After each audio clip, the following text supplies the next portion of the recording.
का यश। उन दिनों संयोग से हाकिम ज़िला एक रसिक सज्जन थे। इतिहास और पुराने सिक्कों की खोज में उन्होंने अच्छी ख्याति प्राप्त कर ली थी। ईश्वर जाने दफ्तर के सूखे कामों से उन्हें ऐतिहासिक छानबीन के लिए कैसे समय मिल जाता था। वहाँ तो जब भी किसी अफसर से पूछिए तो वह यही कहता है, मारे काम के मरा जाता हूँ, सिर उठाने की फुर्सत नहीं मिलती। शायद शिकार और सैर भी उनके कामों में शामिल हैं। उन सज्जन की कीर्तियाँ मैंने देखी थीं और मन में उनका आदर करता था, लेकिन उनकी अफसरी किसी प्रकार की घनिष्ठता में बाधक थी। मुझे यह संकोच था कि अगर मेरी ओर से पहल हुई तो लोग यही कहेंगे कि इसमें मेरा कोई स्वार्थ है, और मैं किसी दशा में भी यह इल्ज़ाम अपने सिर नहीं लेना चाहता था। मैं तो हुक्काम की दावतों और सार्वजनिक उत्सव में न्योता देने का भी विरोधी हूँ, और जब कभी सुनता हूँ कि किसी अफसर को किसी आम जलसे का सभापति बनाया गया, या कोई स्कूल, औषधालय या विधवाश्रम किसी गवर्नर के नाम पर खोला गया, तो अपने देश बंधुओं की दास मनोवृत्ति पर घंटों अफसोस करता हूँ। मगर जब एक दिन हाकिम ज़िला ने खुद मेरे नाम एक रुक्का भेजा कि मैं आपसे मिलना चाहता हूँ, क्या आप मेरे बंगले पर आने का कष्ट स्वीकार करेंगे, तो मैं बड़ी दुविधा में पड़ गया। क्या जवाब दूँ? आपने दो एक मित्रों से सलाह ली। उन्होंने कहा, साफ लिख दीजिए, फुर्सत नहीं। वह हाकिम ज़िला होंगे तो अपने घर के होंगे। कोई सरकारी वाज़ाब्ते का काम होता तो आपका जाना अनिवार्य था, लेकिन निजी मुलाकात के लिए जाना आपकी शान के खिलाफ है। आखिर वह खुद आपके मकान क्यों नहीं आए? इससे क्या उनकी शान में बट्टा लगा जाता था? इसलिए तो खुद नहीं आए कि वह हाकिम ज़िला है। इन अहमक हिंदुस्तानियों को कब यह समझ आएगी कि दफ्तर के बाहर वे भी वैसे ही साधारण मनुष्य हैं जैसे हम या आप। शायद ये लोग अपनी घरवालियों से भी अफसरी जताते होंगे। अपना पद उन्हें कभी नहीं भूलता। एक मित्र ने, जो लतीफ़ों के चलते फिरते तिजोरी हैं, हिंदुस्तानी अफसरों के विषय में कई बड़ी मनोरंजक घटनाएं सुनाई। एक अफसर साहब ससुराल गए। शायद स्त्री को विदा कराना था, जैसा आम रिवाज है। ससुर जी ने पहले ही वादे पर लड़की को विदा करना उचित न समझा। कहने लगे, बेटा, इतने दिनों के बाद आई है, अभी कैसे विदा कर दूं? भला 6 महीने तो रहने दो। उधर पत्नी जी ने भी नाइन से संदेश कहला भेजा, अभी मैं नहीं जाना चाहती। आखिर माता पिता से भी तो मेरा कोई नाता है। कुछ तुम्हारे हाथ बिक थोड़ी गई हूँ। दामाद साहब अफसर थे, जामे से बाहर हो गए। तुरंत घोड़े पर बैठे और सदर की राह ली। दूसरे ही दिन ससुर जी पर समन जारी कर दिया। बेचारा बूढ़ा आदमी तुरंत लड़की को साथ लेकर दामाद की सेवा में जा पहुंचा। तब जाके उनकी जान बची। ये लोग ऐसे मिथ्याभिमानी होते हैं, और फिर तुम्हें हाकिम ज़िला से लेना ही क्या है? अगर तुम कोई विद्रोहात्मक गल्प व लेख लिखोगे तो फौरन गिरफ्तार हो जाओगे। हाकिम ज़िला ज़रा भी मुरव्वत ना करेंगे। कह देंगे यह गवर्नमेंट का हुक्म है, मैं क्या करूं? अपने लड़के के लिए कानून गोई ना नायब तहसीलदारी की लालसा तुम्हें है, व्यर्थ क्यों दौड़े जाओ? लेकिन मित्रों की सलाह मुझे पसंद ना आई। एक भला आदमी जब निमंत्रण देता है तो केवल इसलिए अस्वीकार कर देना कि हाकिम ज़िला ने भेजा है, मुटमर्दी है। बेशक हाकिम साहब मेरे घर आ जाते तो उनकी शान कम न होती। उदार हृदय वाला आदमी बेतकल्लुफ़ चला आता। लेकिन भाई, ज़िले की अफसरी बड़ी चीज़ है, और एक उपन्यासकार की हस्ती ही क्या है। इंग्लैंड या अमेरिका में गल्प लेखकों और उपन्यासकारों की मेज़ पर निमंत्रित होने में प्रधानमंत्री भी अपना गौरव समझेगा। हाकिम ज़िला की तो गिनती ही क्या है। लेकिन यह भारतवर्ष है, जहाँ हर एक रईस के दरबार में कवि सम्राटों का जत्था रईस के कीर्तिमान के लिए जमा रहता है। और आज भी ताजपोशी में हमारे लेखक वृंद बिना बुलाए राजाओं की खिदमत में हाजिर होते हैं, कसीदे पेश करते हैं और इनाम के लिए हाथ पसारते हैं। तुम ऐसे कहाँ के बड़े हो कि हाकिम जिला तुम्हारे घर चले आए? जब तुम में इतनी अकड़ और तुनुक मिजाजी है तो वह तो जिले का बादशाह है। अगर उसे कुछ अभिमान भी हो तो उचित है। इसे उसकी कमजोरी कहो, बेहूदगी कहो, मूर्खता कहो, उजड़ता कहो, फिर भी उचित है। देवता होना गर्व की बात है, लेकिन मनुष्य होना भी अपराध नहीं। और मैं तो कहता हूँ ईश्वर को धन्यवाद दो कि हाकिम जिला तुम्हारे घर नहीं आए, वरना तुम्हारी कितनी भद होती। उनके आदर सत्कार का सामान तुम्हारे पास कहाँ था? गद्द की एक कुर्सी भी तो नहीं है।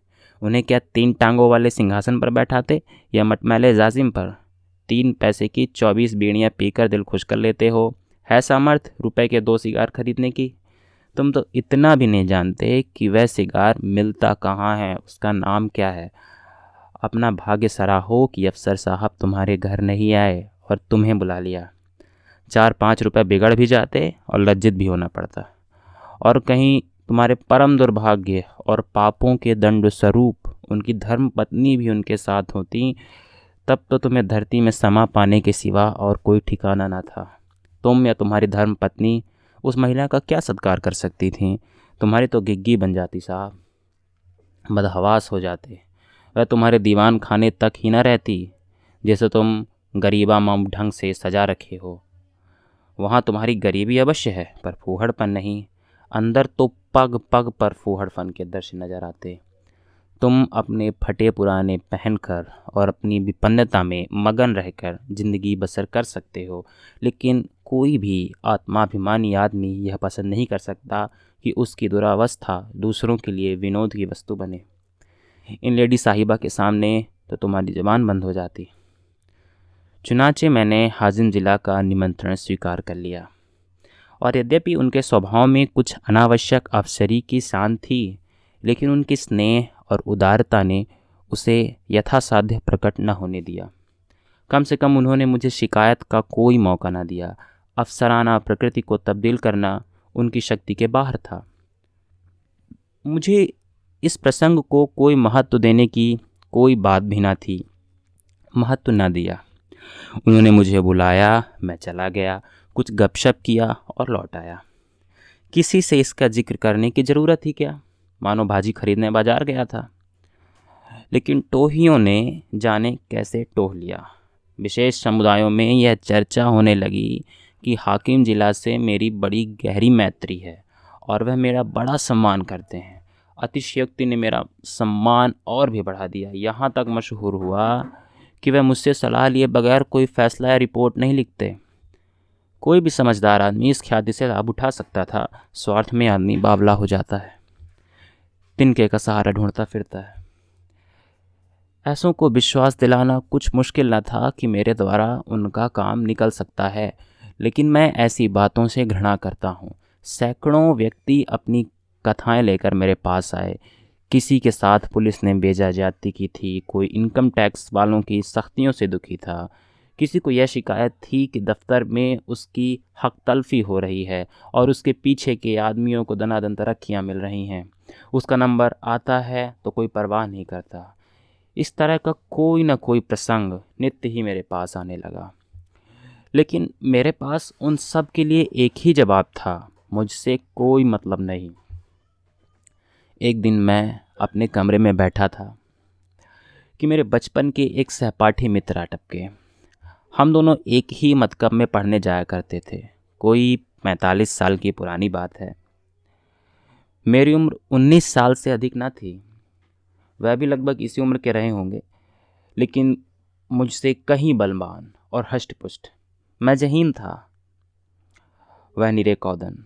मौलवी साहब उनसे हार गए थे और उन्हें सबक पढ़ाने का भार मुझ पर डाल दिया था। अपने से दुगने व्यक्ति को पढ़ाना मैं अपने लिए गौरव की बात समझता था और खूब मन लगा कर पढ़ा था। फल यह हुआ कि मौलवी साहब की छड़ी जहाँ असफल रही, वहाँ मेरा प्रेम सफल हो गया।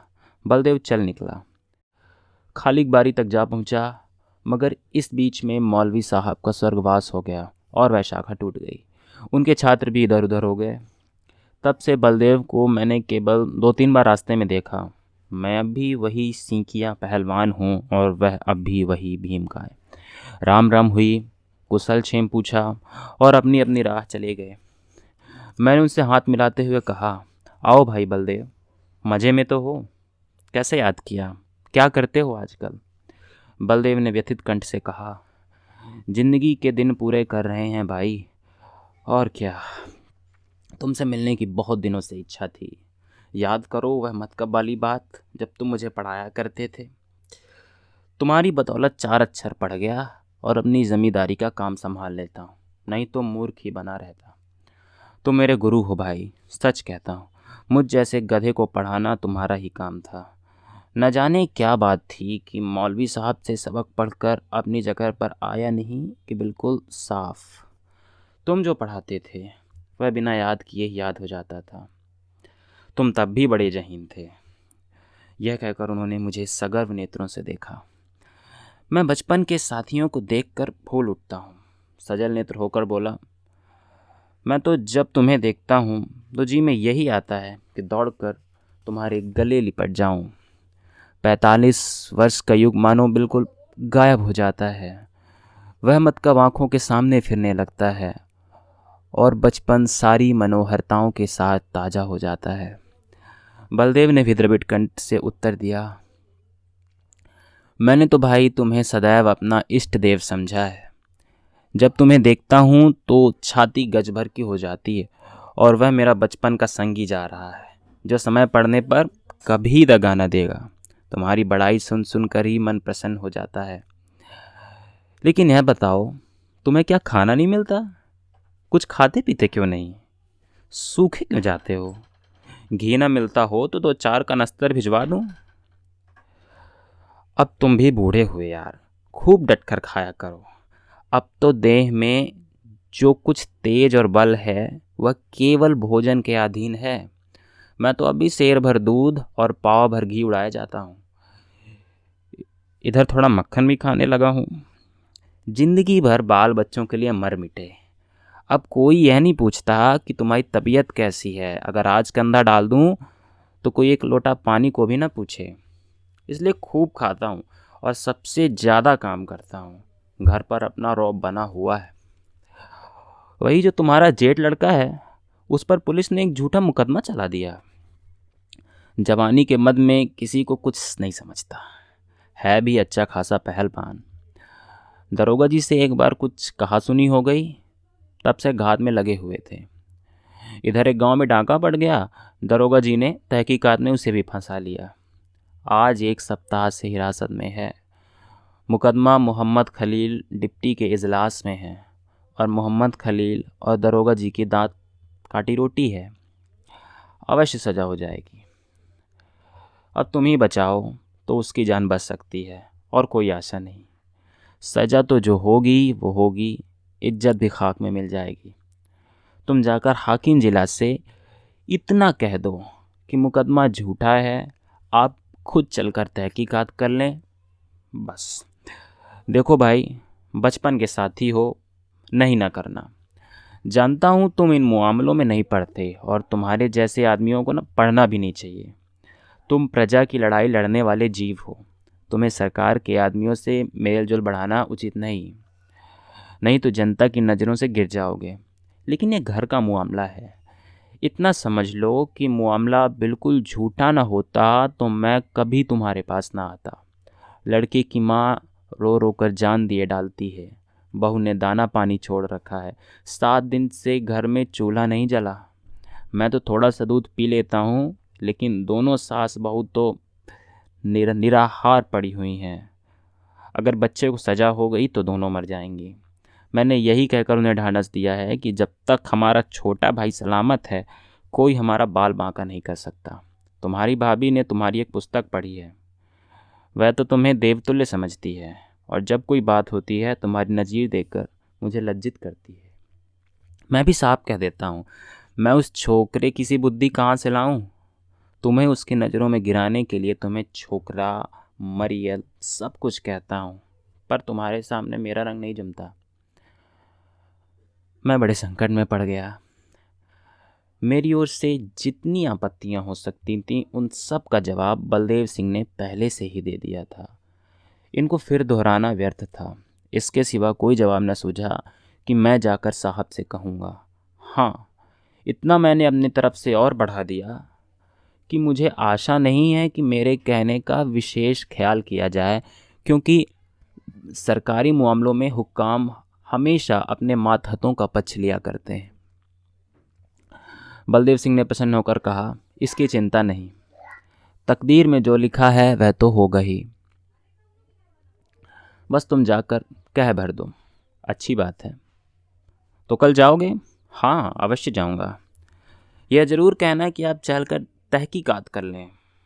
हाँ, ज़रूर कहूँगा। और यह भी कह देना कि बलदेव सिंह मेरा भाई है। झूठ बोलने के लिए मुझे मजबूर न करो। तुम मेरे भाई नहीं हो? मैंने तो हमेशा तुम्हें अपना भाई समझा है। अच्छा, यह भी कह दूँगा। बलदेव सिंह को विदा करके मैंने अपना लेख समाप्त किया और आराम से भोजन करके लेटा। मैंने उससे गला छुड़ाने के लिए झूठा वादा कर दिया। मेरा इरादा हाकिम ज़िला से कुछ कहने का नहीं था। मैंने पेशबंदी के तौर पर पहले ही जता दिया था कि हुक्काम आम तौर पर पुलिस के मामलों में दखल नहीं देते, इसलिए सज़ा हो भी गई तो मुझे यह कहने की गुंजाइश थी कि साहब ने मेरी बात स्वीकार नहीं की। कई दिन गुजर गए, मैं इस वाक़ये को बिल्कुल भूल गया था। सहसा एक दिन बलदेव सिंह अपने पहलवान बेटे के साथ मेरे कमरे में दाखिल हुए। बेटे ने मेरे चरणों में सर रख दिया और अदब से एक किनारे खड़ा हो गया। बलदेव सिंह बोले, बिल्कुल बरी हो गया भैया। साहब ने दरोगा को बुलाकर खूब डांटा कि तुम भले आदमियों को सताते और बदनाम करते हो, अगर फिर ऐसा झूठा मुकदमा लाए तो बर्खास्त कर दिए जाओगे। दरोगा जी बहुत झेंपे। मैंने उन्हें झुककर सलाम किया, बचा पर घड़ों पानी पड़ गया।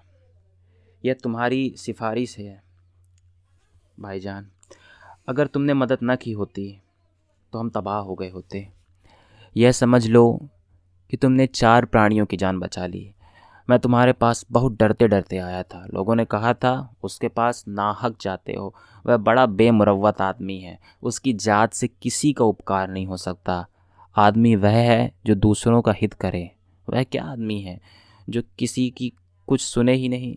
लेकिन भाईजान, मैंने किसी की बात न मानी। मेरे दिल में मेरा राम बैठा कह रहा था कि तुम चाहे कितने ही रूखे और बेलाग हो, लेकिन मुझ पर अवश्य दया करोगे। यह कहकर बलदेव सिंह ने अपने बेटे को इशारा किया। वह बाहर गया और एक बड़ा सा गट्ठर उठा लाया जिसमें भांति भांति की देहाती सौगातें बधी हुई थी। हालांकि मैं बराबर कहे जाता था, तुम ये चीज़ें नाहक लाए हो, इनकी क्या ज़रूरत, कितने गंवार हो, आखिर तो ठहरे देहाती। मैंने कुछ नहीं कहा, मैं तो साहब के पास गया भी नहीं। लेकिन कौन सुनता है। खोया, दही, मटर की फलियाँ, अमावट, ताज़ा गुड़ और जाने क्या क्या। मैंने कहने को तो एक तरह से कह दिया, मैं साहब के पास गया ही नहीं। जो कुछ हुआ खुद हुआ, मेरा कोई एहसान नहीं है। लेकिन उसका मतलब यह निकाला गया कि मैं केवल नम्रता से इन सौगातों को लौटा रहा हूँ, कोई बहाना बना रहा हूँ। मुझे इतनी हिम्मत ना हुई कि मैं इस बात का विश्वास दिलाता। इसका जो अर्थ निकाला गया मैं वही चाहता था। मुफ्त का एहसान छोड़ने को जीना चाहता था। अंत में जब मैंने जोर देकर कहा कि किसी से इस बात का जिक्र ना करना, नहीं तो मेरे पास फरियादों का मेला लग जाएगा, तो मानो मैंने स्वीकार कर लिया कि मैंने सिफारिश की और ज़ोरों से की।